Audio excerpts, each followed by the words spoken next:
I've been fascinated with crop circles. They are the most amazing, beautiful formations, and they're somewhere between 200 and 300 a year, and they're amazing geometrical forms that are very complex and appear in several minutes. And I just wonder if you could comment on what is being communicated there, and maybe who is communicating to whom.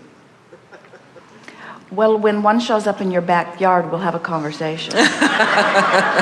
Because then it would be meaningful to you, because then you would know it came in response to something that you were asking about. There are a number of things that we want to say about that, because answers come in all kinds of different ways, don't they?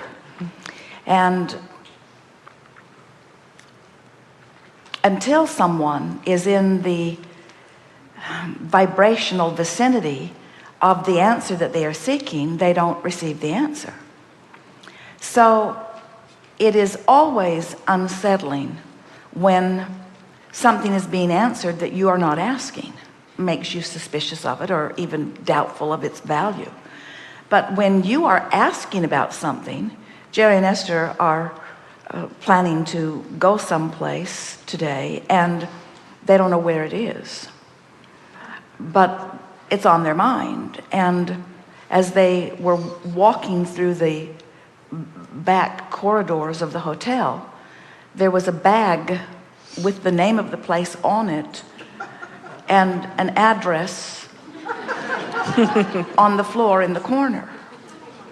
And they just looked at each other and laughed. If they had been drinking something, they would have snorted it right out their nose. Because it's just getting ridiculous that when you ask, it is given, and it is given in the most interesting ways. Now, nobody's writing books about restaurant bags in hotel corridors. Yet. Well, we don't encourage it, really. Because it's just not that amazing. And yet, it is rather interesting that whatever you want to know is always revealed to you whenever you're ready to receive the revelation. So that's why crop circles, even the same crop circle, carries a different message to a plethora of people who are viewing it. There are people who want to make everything magic. They want to make everything otherworldly. They believe so little in the well-being of their own time-space reality that they need someone from outer space to be giving them the messages. And yet, right here in your time-space reality, in other words, we would like to say to you that it is no more mysterious the way the crop circles show up in the fields than the way that bag ended up in the corridor. There is always a series, a sequence, a cooperative components, enough to, in other words, whatever you are looking for is always there. Are you interacting with consciousness from other dimensions? Absolutely. Otherwise, we would not be having this conversation. Absolutely. Thank you.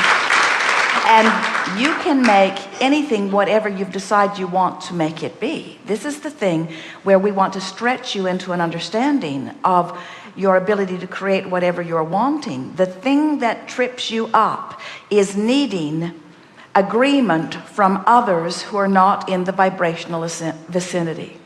So what happens when, for you to believe something or for you to express something, and it becomes so important to you that others get it, that you begin manipulating it in order to gather their trust, then there is a distortion in the vibration that is detrimental to the entire process, you see.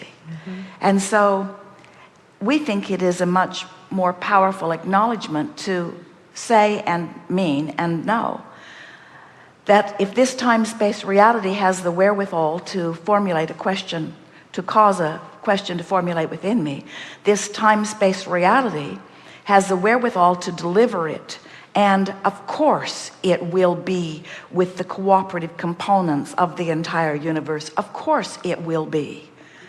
In other words, we find it odd that you don't find it odd that your planet spins in its orbit in perfect proximity to other planets.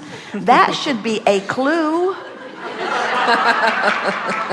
A clue that there is something bigger going on than you know.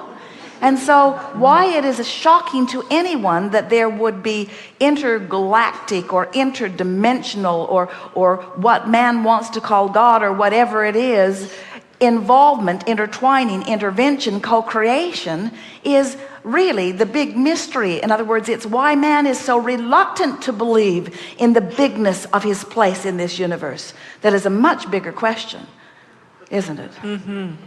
Mm-hmm. Good. Thank you so much.